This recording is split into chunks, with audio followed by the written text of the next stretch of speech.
Welcome to the DX Today podcast, where you get facts, not hype. Thank you so much for having me. I'm genuinely thrilled to have you joining us today for a very special, custom-tailored deep dive. Yeah, it's quite the stack of material we have on the table today. It really is. Our mission is always to take this massive stack of sources. So we're talking articles, research papers, financial outlooks. Regulatory briefing. Right, regulatory briefs. And we want to distill the most critical insights for you, the listener. We really want to be your shortcut to being genuinely well-informed without you feeling overwhelmed by the avalanche of information out there. And today the stack is, it's formidable. Formidable is a good word for it. We are looking at comprehensive Wall Street financial outlooks from Morgan Stanley and JP Morgan, behavioral reports from the World Economic Forum. Some breaking tech sector news in there too. Exactly, and some incredibly dense federal regulatory briefs. Which is funny because as disparate as a Federal Energy Regulatory Commission brief and a Morgan Stanley market analysis might seem, they're all actually converging on a single massive theme. Because today is March 5, 2026. And looking at these documents, I really think we are going to look back at this exact moment in time as a historical pivot. I completely agree. For the last few years, the narrative around artificial intelligence has been this euphoric gold rush. Right, the hype phase. But reading through these sources, that narrative has violently shifted. We are looking at a landscape filled with the deep human paradoxes, bursting financial bubbles, and what can only be described as geopolitical heists. The tone has definitely changed. The stakes are higher, and the honeymoon phase is officially over. Okay, let's unpack this. I think that is the necessary framework for this conversation. What's fascinating here is that the overarching theme across all of these sources is not that the technology is failing. No, not at all. It's the exact opposite. The technology works. It is doing exactly what it was promised to do, and in some cases, significantly more. Right. But precisely because it works so well, it is fundamentally breaking the infrastructure around it. It is breaking traditional business models that have stood for decades. Yeah. It is physically breaking our grid infrastructure because of the immense power demands, and it's breaking global regulatory frameworks that simply were not designed to handle autonomous, borderless intelligence. It's the ultimate double-edged sword. Let's start with the business model, specifically the financial earthquake that just hit the tech sector. The SaaSpocalypse. The SaaSpocalypse, yeah. If you were watching the markets in January and February of this year, you saw something historic. Over a single 48-hour window in early February, the NASDAQ Cloud Index lost nearly $300 billion in value. It took a staggering amount of capital. $300 billion vanished in 2 days, and it was all triggered by two massive product releases.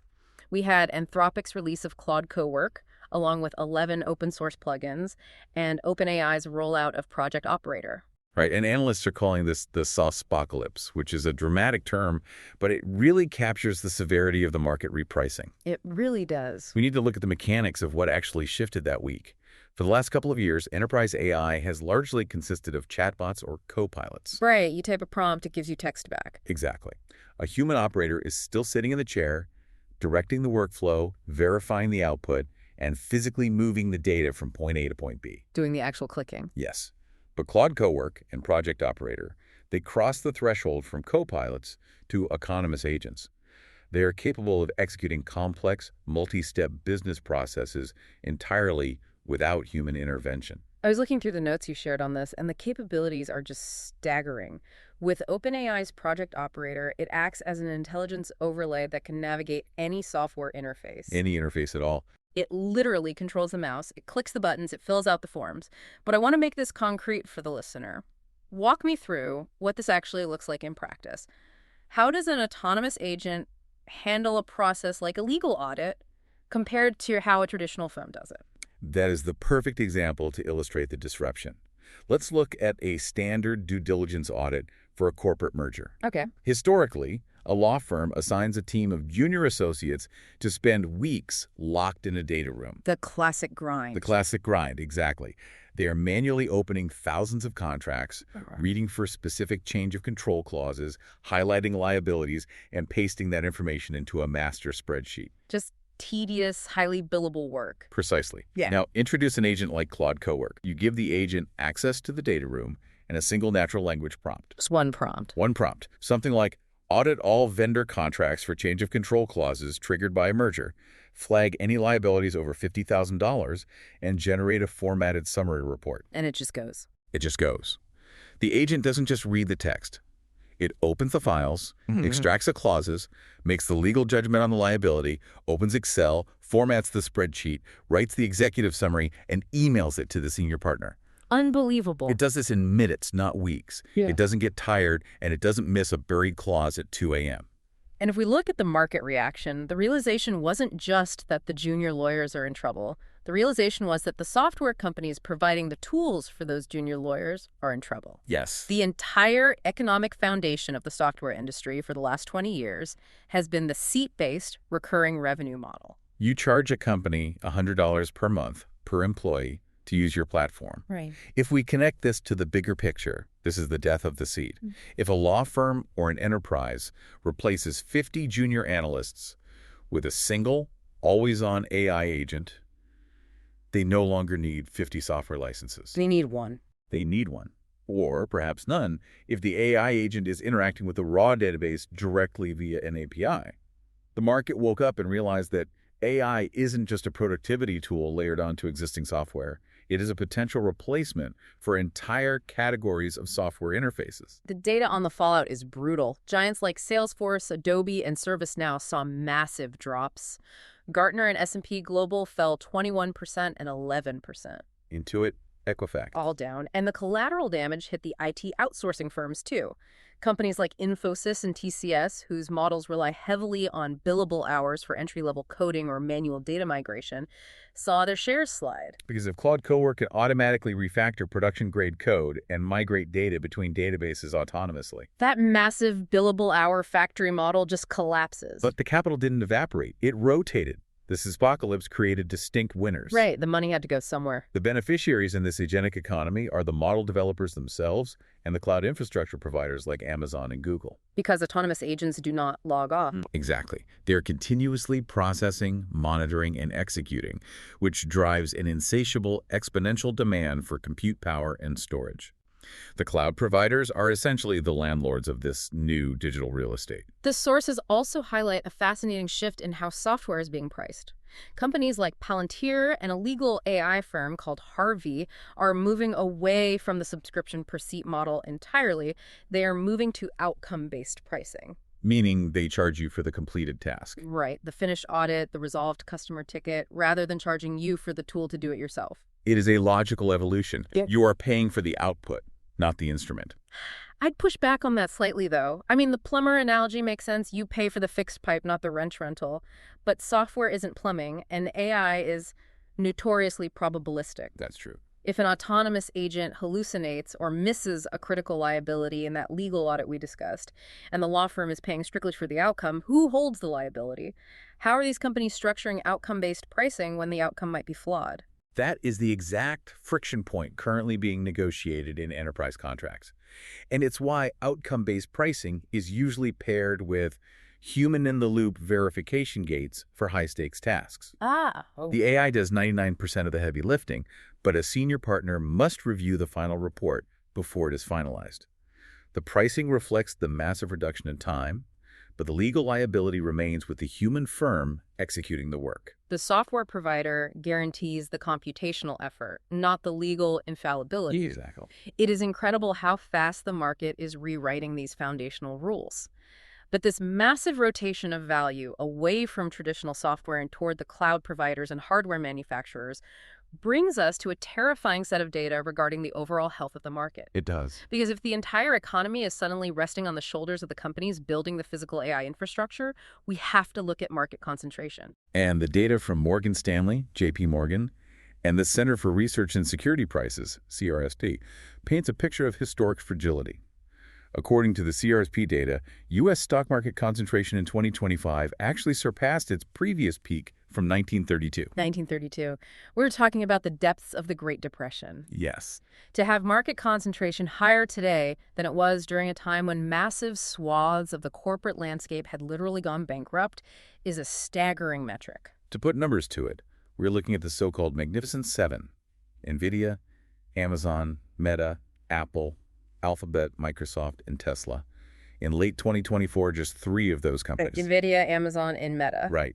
Those 3 accounted for roughly 73% of the S&P 500's total earnings growth. 73%. When 73% of your broad market index's growth is tied to 3 corporations, all of which are heavily leveraged in the exact same technological arms race, you do not have a diversified market, you have a monolith. And you combine that with margin debt, the borrowed money used to buy stocks exceeding $1.2 trillion.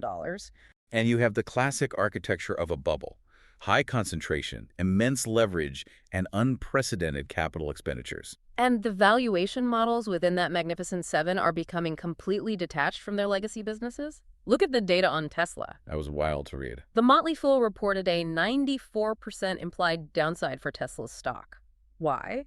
Because the market is barely pricing them as an electric vehicle manufacturer anymore. Their valuation is almost entirely propped up by sheer optimism regarding their AI and robotics divisions. Specifically, Elon Musk's promises to produce 1 million Optimus robots annually and launch autonomous robotaxis across dozens of cities by the end of this year. The market is ignoring flat or declining auto deliveries because they are entirely hypnotized by the AI narrative. Which is why the events of the past few weeks are so destabilizing. The entire U.S. market valuation is predicated on the assumption of unassailable, capital-intensive U.S. dominance in artificial intelligence. The assumption is that to build frontier-level intelligence, you must spend hundreds of billions of dollars on American hardware. But global competition just shattered that assumption. Here's where it gets really interesting. The financial media is calling it the DeepSeek shock. China's DeepSeek announced their V4 model. The raw specs are incredible, a 1 million token context window. Meaning you could feed it a dozen massive textbooks in a single prompt, and it can synthesize the entire corpus instantly. Right. But the performance isn't the shock. The shock is the price tag. They reportedly trained this GPT-5 class model for less than $6 million. That $6 million figure is the pin threatening to pop the U.S. capital expenditure bubble. We have to look at the contrast. Okay. The U.S. hyperscalers, Google, Amazon, Microsoft, are projected to spend over $527 billion on AI infrastructure in 2026. $527 billion versus $6 million. They are buying hundreds of thousands of premium NVIDIA GPUs and building sprawling server farms. If a Chinese startup can achieve frontier-level results for $6 million, it raises a terrifying question for Wall Street. Is the U.S. spending $500 billion unnecessarily? It's a massive paradigm shift. I want to understand how DeepSeek actually pulled this off. The sources mentioned they used an architecture called enneagram conditional memory. How does that allow them to train a model so cheaply compared to what the U.S. giants are doing? It comes down to architectural efficiency versus brute force. The standard transformer models used by U.S. developers process information in a highly computationally expensive way. How so? When you feed a standard model a massive prompt, the attention mechanisms force the model to calculate the relationship between every single word and every other word in that prompt simultaneously. As the prompt gets longer, the compute required scales exponentially. So reading a 100-page document takes exponentially more power than reading a 10-page document. Exactly. What DeepSeek has done with enneagram conditional memory is fundamentally different. Instead of holding all that information in active, dense computation, the model conditionally routes information into sparse memory states, enneagrams. Yep. When the model generates a response, it doesn't calculate the entire context window. It selectively retrieves only the specific memory engrams relevant to the immediate task. Oh, wow. It is a highly optimized, dynamic routing mechanism that drastically reduces the active compute load. They aren't throwing more chips at the problem. They wrote vastly superior code to bypass the hardware bottleneck. So they basically figured out how to teleport for the cost of a used car while the U.S. is Spending $527 billion building a massive fuel-guzzling rocket. Exactly. This completely changes the geopolitical race. If you don't need massive compute clusters to train frontier models, NVIDIA's absolute pricing power over the market is suddenly incredibly vulnerable. It is. And adding fuel to the fire, this technological breakthrough has sparked a massive geopolitical controversy. DeepSeek reportedly trained this highly efficient V4 model using NVIDIA Blackwell chips. Which are heavily sanctioned. They are strictly banned from being exported to China by the U.S. government. Correct. The existence of this model proves that the export controls failed. There is now an urgent U.S. federal probe into the supply chain to uncover exactly how a Chinese startup acquired a critical mass of banned bleeding-edge American hardware. We are looking at a scenario involving complex international smuggling rings, shell companies, and secondary markets operating entirely outside of U.S. oversight.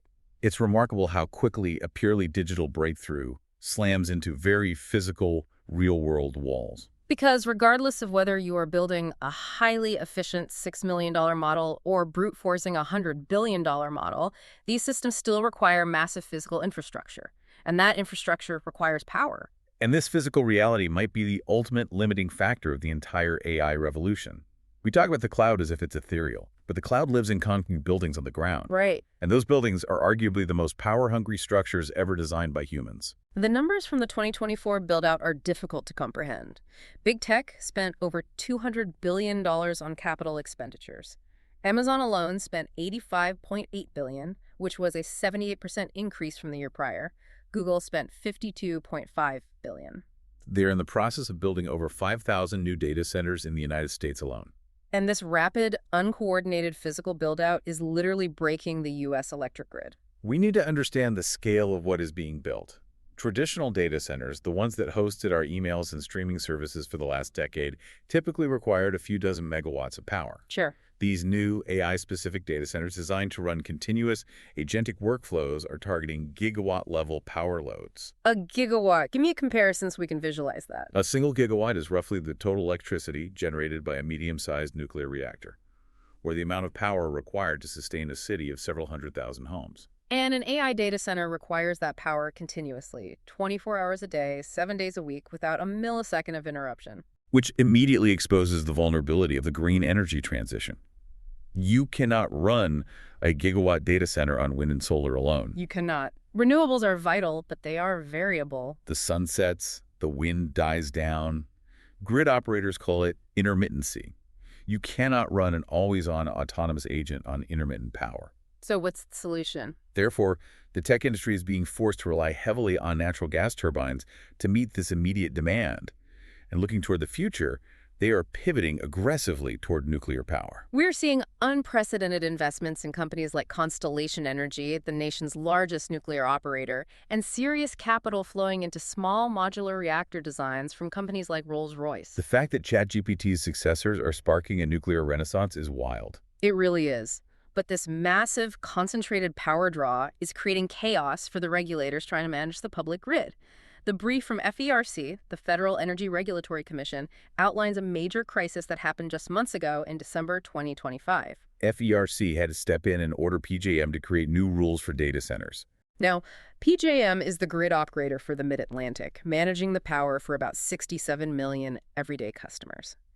And the tech companies were doing something called co-location that completely upended PJM's system. Co-location is a fascinating and highly disruptive workaround.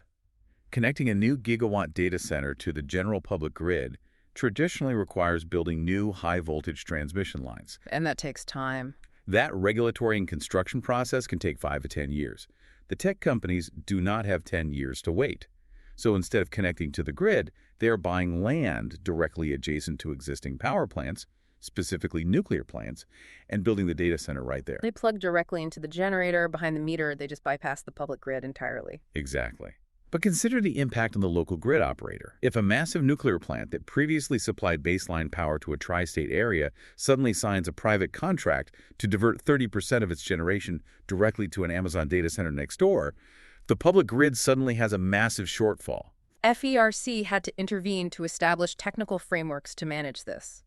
They created new transmission service options, specifically looking at NITs, Network Integration Transmission Service. Yes.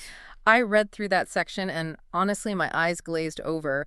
What does Network Integration Transmission Service actually mean for the grid? Think of it this way. Historically, a massive power user like a factory was treated as a point load. Power flowed in one direction from the plant to the factory. Okay.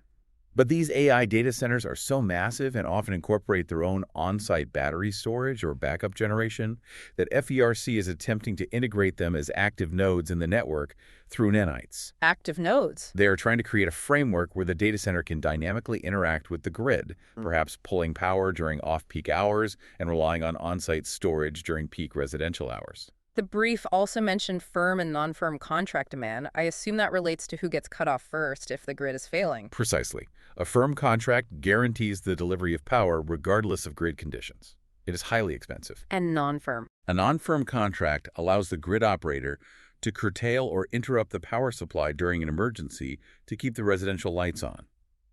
The debate right now is whether an AI data center should be legally allowed to hold a firm contract that might prioritize its compute operations over residential heating during a winter storm. Which brings us to the political explosion surrounding this. The Secretary of Energy, Chris Wright, is pushing hard for federal control. He wants the federal government to treat these massive AI data centers as critical national transmission-level assets. He wants to bypass the local utility boards and state regulators to force these interconnections quickly. And we must view this tension impartially, as it represents a fundamental clash of priorities. The federal perspective, articulated by Secretary Wright, is that maintaining supremacy in artificial intelligence is a matter of paramount national security. In their view, allowing local zoning boards or state environmental agencies to delay grid interconnections threatens American geopolitical dominance. But the state governors and local utility commissioners are fiercely fighting back. Their perspective is that the local grids are already fragile. They argue that if the federal government forces these massive interconnections, the necessary billions of dollars in substation and transmission line upgrades will ultimately be paid for by everyday ratepayers. They are terrified that citizens will see their home electric bills double just to subsidize the infrastructure of trillion-dollar tech monopolies. It is a profound structural tension between national technological ambition and local civic protection. But where there is massive infrastructure disruption, there is massive capital allocation. Right. The Fidelity report we reviewed highlights a very pragmatic investment angle amidst this chaos, the picks and shovels play. The old gold rush adage. The people who made the most consistent fortunes weren't the gold miners, they were the merchants selling the picks and shovels. Today, according to Fidelity, the picks and shovels are the physical components of these data centers. They highlighted companies like Comfort Systems USA, which designs the massive specialized HVAC and liquid cooling systems required to keep tens of thousands of GPUs from literally melting down. And Sterling Infrastructure. Right, the civil contractors who actually pour the specialized concrete foundations and build the access roads for these gigawatt sites. It is a sobering reminder of the physical reality of the digital age. But while the physical infrastructure is currently a battleground of concrete, cooling pipes, and copper wire, an even dirtier, more secretive war is happening in the digital realm. The conflict over intellectual property and training data has escalated into outright corporate warfare. Let's dive into the global data war, because reading these accounts feels like reading a cyberpunk espionage novel. The ecosystem is an absolute hall of mirrors right now. Let's start with Anthropic. They recently took the unprecedented step of publicly accusing three major Chinese AI firms, DeepSeek, Moonshot AI, and Minimax, of coordinating what they call distillation attacks on their flagship model, Claude. To understand the severity of this accusation, we need to clarify what a distillation attack entails. In standard AI development, model distillation is a legitimate and common technique. You take a massive, highly capable frontier model, the teacher, and you use it to generate outputs that are then used to train a smaller, more efficient student model. It transfers the reasoning capabilities without requiring the student model to process the entire original training data set. Right, so it's a shortcut to making a smart, cheap model. When done internally, yes. But Anthropic alleges this technique was weaponized against them by foreign competitors. They are accusing these firms of systematically extracting Claude's core intelligence to build rival models. The logistics of the attack they described are wild. Anthropic claims these Chinese firms orchestrated a massive, automated data heist. They set up 24,000 fraudulent accounts. 24,000, using commercial proxy services to mask their locations and bypass the geographic restrictions that legally ban commercial access to Claude in China. Once inside, they flooded Claude with highly engineered prompts, generating over 16 million exchanges. The firm Minimax alone was allegedly responsible for 13 million of those interactions. They weren't just asking Claude questions. They were systematically probing its neural pathways, harvesting the outputs en masse, and feeding that synthesized intelligence directly into their own training pipelines. This raises an important question regarding the ethics and legality of the entire AI ecosystem. Because while Anthropic is portraying themselves as the victim of international intellectual property theft, Anthropic itself is simultaneously under fire from other industry titans for the exact same underlying behavior. Elon Musk took to X to accuse Anthropic of what he called massive data theft. Right. Alleging that Anthropic trained their foundational models by scraping copyrighted books, articles, and proprietary data across the internet without permission or compensation. It's the ultimate "you stole my stolen goods" defense. Everyone is scraping everyone, and it's resulting in a tidal wave of litigation that is clogging the courts. Look at OpenAI. They are locked in a brutal legal battle with the New York Times. The Times is suing OpenAI for copyright infringement, claiming their journalism was illegally ingested to train ChatGPT, but the discovery process has become incredibly vicious. The litigation tactics have shifted from copyright arguments to privacy nightmares. The New York Times is actively demanding access to 20 million private user chats from ChatGPT. They want to meticulously analyze millions of private interactions to prove that users are actively using the AI to bypass the Times paywall by asking the model to summarize or reproduce paywalled articles. Which puts OpenAI in an awful position. They are fighting to protect the privacy of their users, but complying with the court's discovery orders requires them to hand over these chats. The sources mentioned they are going through these rigorous, highly complex de-identification processes to scrub personal names, financial data, and identifiable information from the prompts before handing them over to the Times' lawyers. And copyright is just one front in this legal war. OpenAI is currently facing a separate, potentially precedent-setting lawsuit, alleging that ChatGPT acted as an unlicensed legal professional. We are witnessing the chaotic, real-time collision of frontier technology with legacy legal frameworks, copyright law, user privacy statutes, professional licensing boards. None of these frameworks were architected for dynamic systems capable of reading the entire internet and generating human-level reasoning on demand. The entire culture of the industry has inverted. A few years ago, AI research was characterized by open-source collaboration, publishing methodologies, and sharing massive data sets. Now, as the Economic Times described it, the ecosystem has hardened into guarded fortresses. That is the inevitable result of the technology reaching this level of capability. Frontier AI systems are no longer simply software products. They are classified as dual-use technologies. The same autonomous agent that can audit a legal contract can be repurposed for offensive cyber operations, mass surveillance data processing, or automated information warfare. In this era, high-quality proprietary data is the new sovereign territory. Protecting your data fortresses and attempting to breach your competitors' fortresses has become a matter of existential corporate and national security. Okay, we have covered multi-billion-dollar market repricing, international data smuggling, and gigawatt grid strains. But I want to bring this back down to the ground level for you, the listener. Yes, let's do that. With all this high-level corporate drama and technological wizardry, how is this actually playing out for the everyday businesses that are just trying to deploy AI to improve their profit margins? The contrast between the macro-level hype and the micro-level enterprise reality is incredibly sobering. The assumption is that because autonomous agents are so capable, they must be radically transforming every business that implements them. But the data proves otherwise. The MIT NANDA report comprehensively analyzed enterprise AI pilots conducted throughout 2025.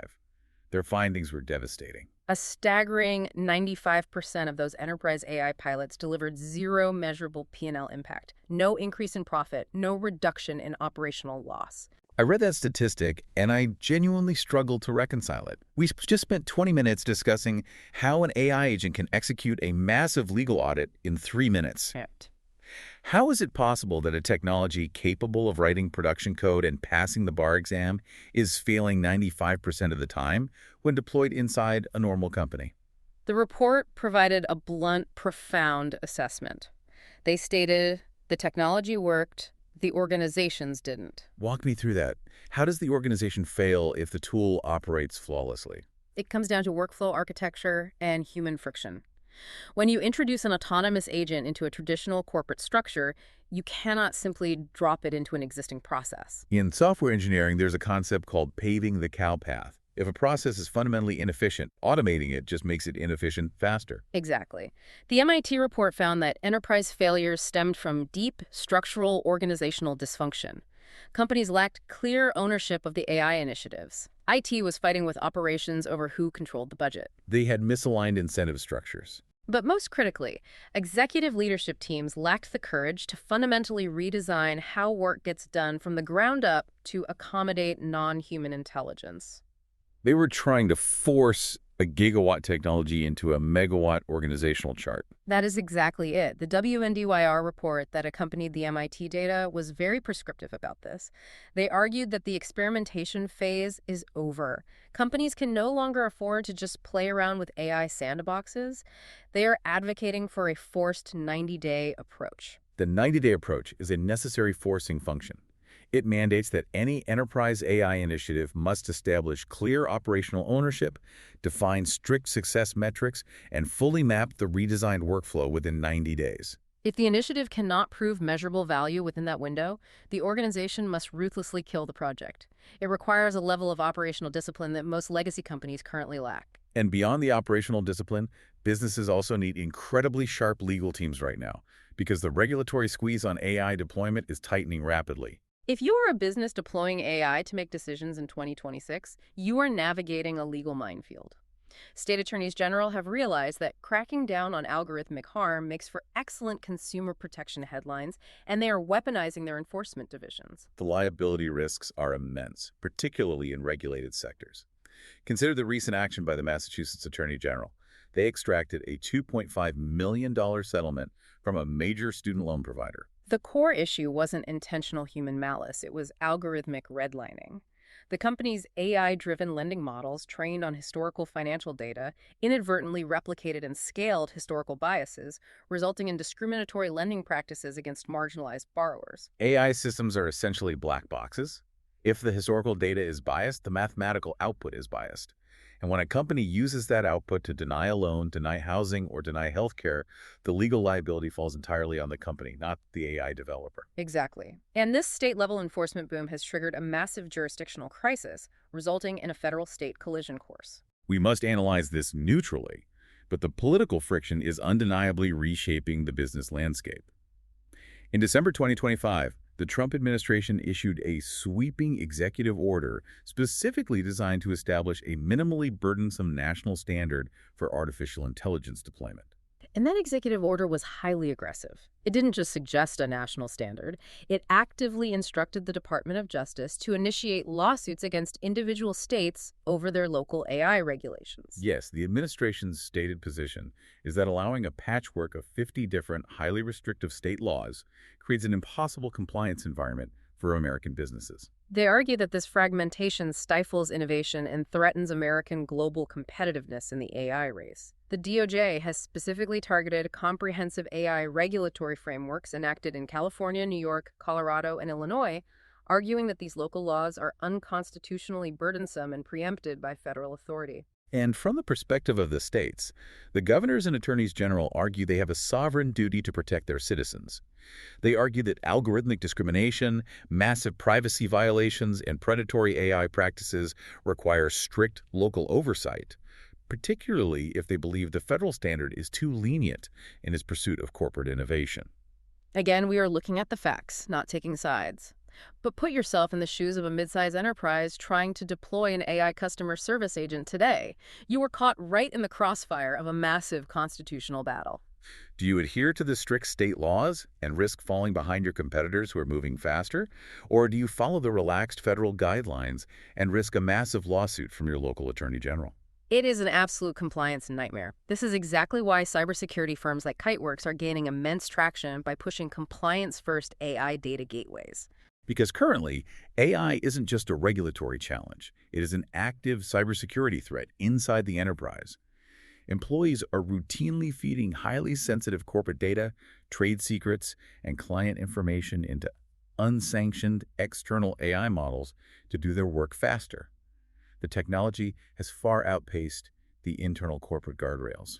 So we have enterprises failing to integrate the technology operationally, regulators engaged in a constitutional war over how to police it, and the global markets trembling under the weight of the infrastructure costs. It's a heavy picture. But for our final section, I want to pivot away from the corporate mechanics and look at something deeply philosophical. Let's look at the human element. Because amidst all this chaos, What is this technology actually doing to our behavior, our psychology, and our society? That is the most profound area of study right now. The World Economic Forum recently published a comprehensive behavioral report outlining the human paradoxes of 2026.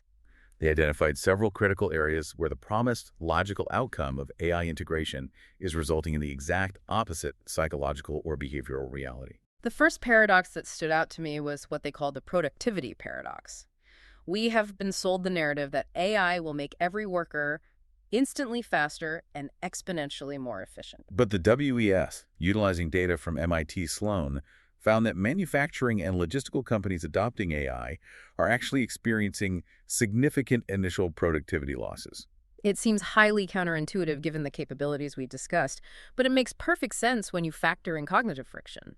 When you introduce a radically new, non-human intelligence system into a human environment, the human workers have to stop. They have to learn the new interface. More importantly, they have to audit the machine's outputs constantly because they do not fundamentally trust the system yet.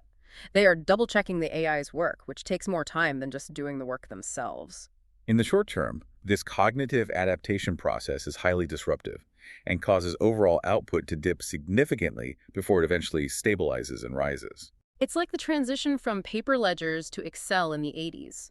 For the first few months, the accountants were slower because they were doing the math on paper anyway, just to make sure the computer was right. The second paradox they highlighted is a cultural one, dealing with the phenomenon of AI slop. And this is reshaping how we value information. In May 2025, the internet crossed a bizarre, quiet milestone. For the first time in history, AI-generated articles, posts, and text surpassed human-written content online. More than 50% of the text you encounter on the internet today is synthetic. It is slop. Endless, perfectly grammatically correct, highly optimized, utterly soulless content generated to game search engines. And the paradox here is fascinating. By flooding the digital ecosystem with infinite, virtually free synthetic content, AI has inadvertently created a massive premium on authentic human labor. Because scarcity creates value. If every news article, every product review, and every corporate email could potentially be written by a bot, authenticity becomes a luxury commodity. The WEF report suggests that this flood of synthetic perfection is driving consumers to actively seek out human flaws. We are seeing a massive premium placed on transparent media, verifiable human experiences, and unique, unoptimized voices. We are craving the friction of human thought because the synthetic perfection is ubiquitous and ultimately meaningless. It is the economic principle of scarcity applied to truth. When synthetic competence is abundant, human authenticity becomes the differentiator. But while that paradox offers a silver lining for human creators, the most concerning paradox, highlighted by the WEF, focuses on the psychological impact on the younger demographic. They warn of the emergence of a lost generation. The statistics on Gen Z in this report are incredibly alarming.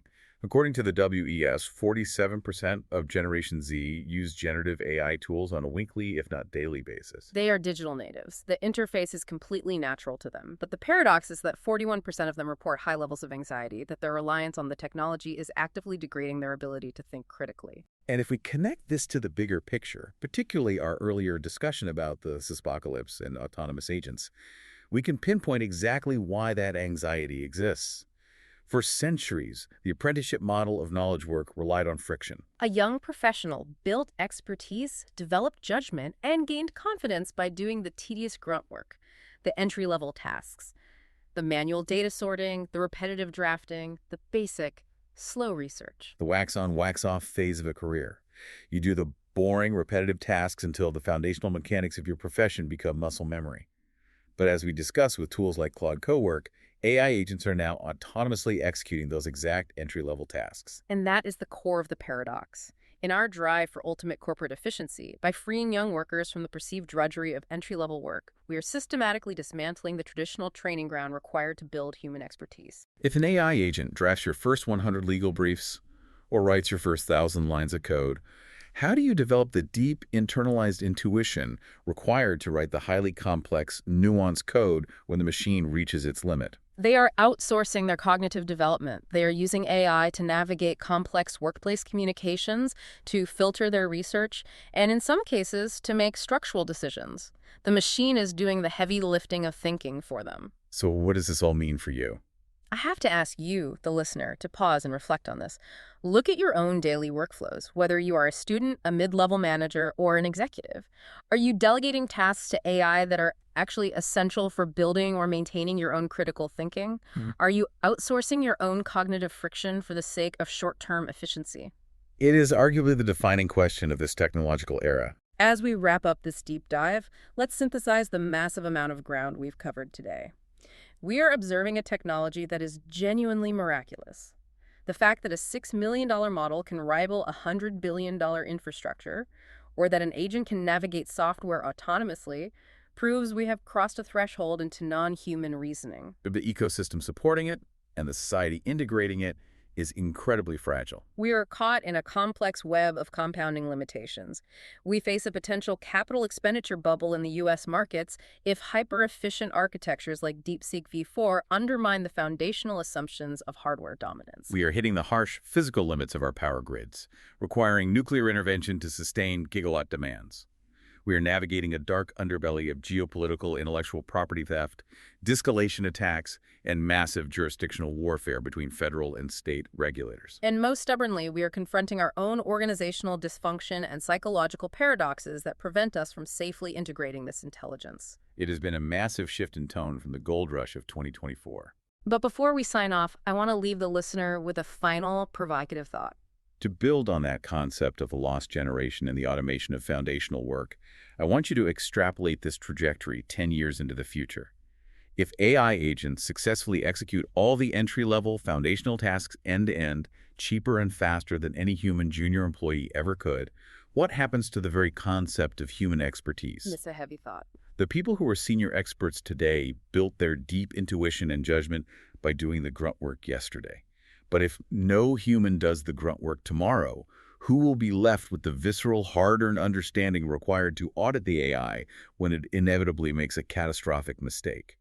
Are we, in our relentless, unyielding pursuit of corporate efficiency, automating away our own ability to be experts? That is a chilling, profound question to end on. Thank you so much for joining us on this deep dive. As always, keep looking beyond the headlines, keep questioning the narrative, and most importantly, keep questioning the hype. We'll see you next time.